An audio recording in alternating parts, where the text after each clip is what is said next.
Okay, so now I'm going to be starting off by taking off the gel clear top coat that I put, and then I'm going to continue on and file off the glitter acrylic. This set was a acrylic glitter ombre, and you want to file off as much as the glitter as you can possibly get, so that way when you do the fill on the nail, you can cover up the leftover acrylic. Because with this set, her tips of the nails are white, that I had did the ombre with, so I'm just gonna fill the nail back up with all white, so that way any of the glitter that is left behind, I will be able to cover it up with the white acrylic powder. And when you are filing the nail down, you want to be careful, because you do not want to file in the same place for too long, because doing that will end up getting hot. So underneath the acrylic, the natural nail will begin to get hot, and it can actually burn your client, so you don't want to do that. So you just do it until you feel satisfied with that.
Okay, and now I'm going to go in with my protein bond, and I do 2 coats of protein bond, just so that way it's an extra protective layer of no lifting or anything from the natural nail. And once I'm done with that, I'm going to start my acrylic process.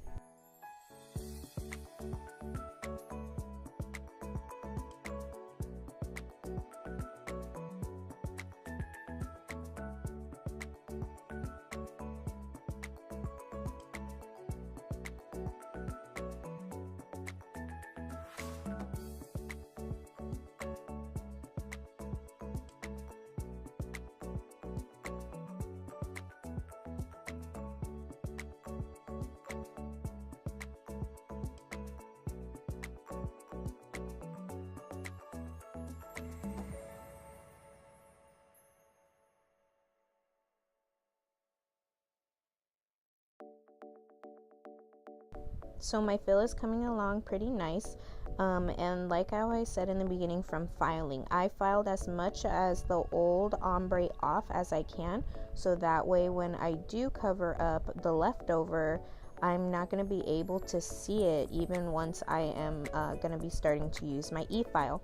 I am adding just enough product to cover up everything and to make sure the nail is going to be nice and strong too, and not too thick either, because I mean, not that many people like thick nails. So I'm just putting enough product on, that way I'm able to cover up all the old acrylic that she had prior to this set.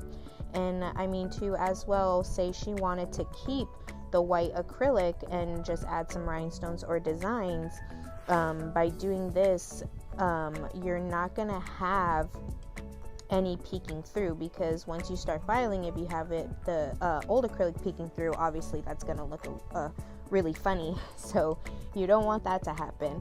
So you're just going to be putting enough acrylic on to just cover up the old acrylic color that the client had prior to this set. And then yeah, you're just going to be continuing with your fill and just going back and fixing spots you missed, like that one right there, and making sure all your sides are nice and clean and there's no acrylic left over in the cuticle area or off to the sides. So yeah, so I'm gonna just continue on doing her fill, and then we will get to shaping and filing.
Okay, and now I'm going to start filing and shaping the nail. It's going to be a coffin shape nail that she wanted, and the grits on this nail file is the same as last time. It's the 100/180, and I do apologize that I do get out of frame a little bit here, so bear with me. But yeah, so like I said, with doing the fill, I put just enough product on the nails so that way when I'm shaping and then start to use my e-file, I'm not gonna have any peeking through.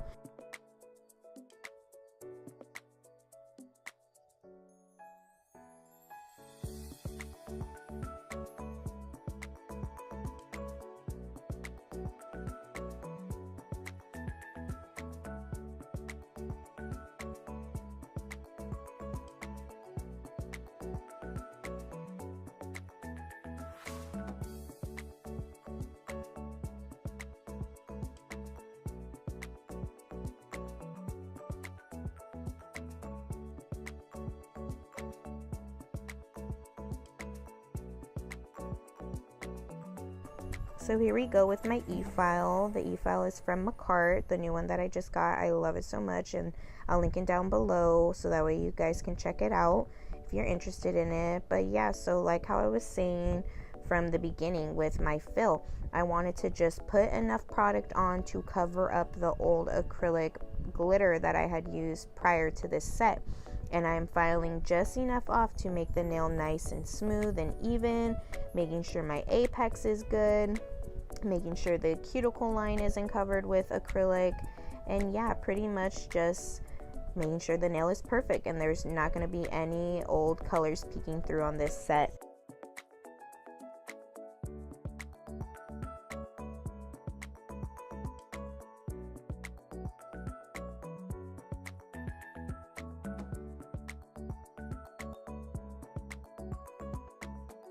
So once I'm done using my e-file, I always love going in with the buffer sponge. And yes, I am out of frame again. I do apologize. Bear with me. I'm new to this recording stuff. But so yeah, so then I also have little nippers. That way if I missed any fallout on the sides, I'm able just to clip them off and then buff out the sides again. And you always want to buff out the nails too, because the e-file can sometimes leave some harsh lines, and the buffer will get rid of those harsh lines for you. And pretty much, yeah, so after this I'm gonna clean the nails and then I'm gonna start painting and designing them.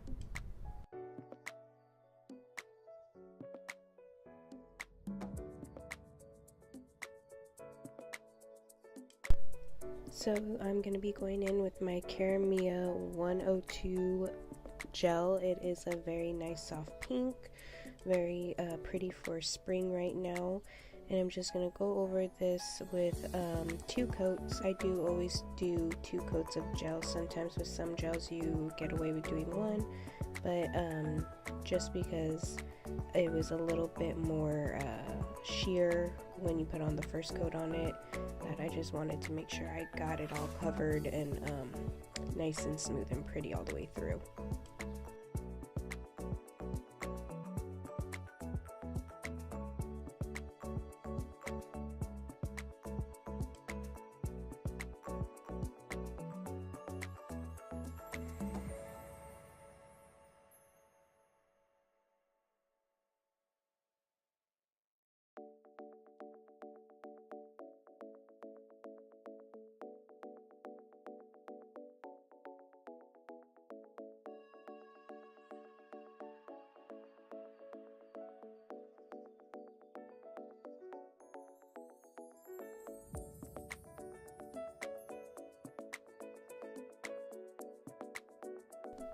So I am just going to be finishing up the nails, and then once I'm done painting them, I am going to be cleaning up my sides and my cuticle area before I cure it. You want to do this before you cure the nail because the gel polish can burn the skin. So once I'm done here, I'm going to start my design.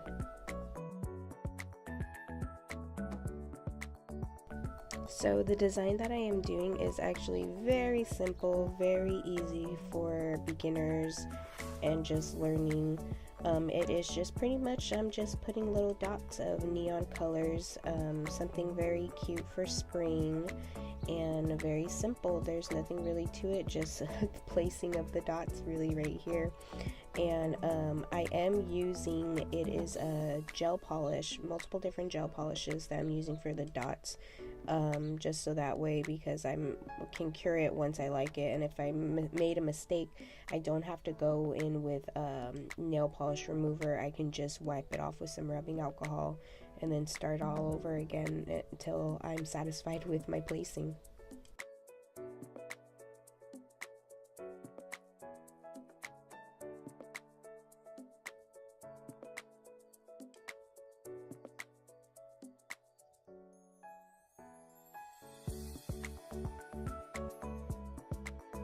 Okay, once it is cured and ready, I then go in with my D&D finish top coat that I really love. It is a non-wipe top coat, so once I'm done curing this, I can just immediately take it out and be done, but I am not finished yet. I am going to be applying some bling to these nails just to make them pop a little bit more.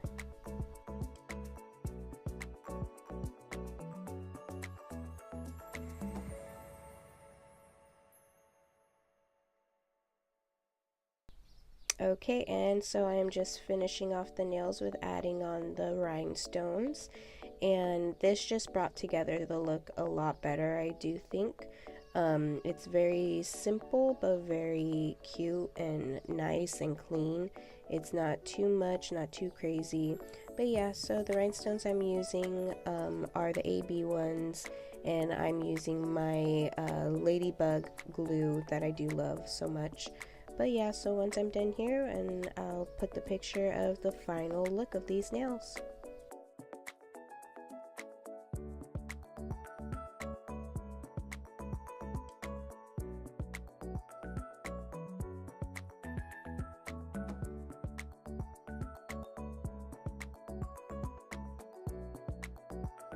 And here is the finished look.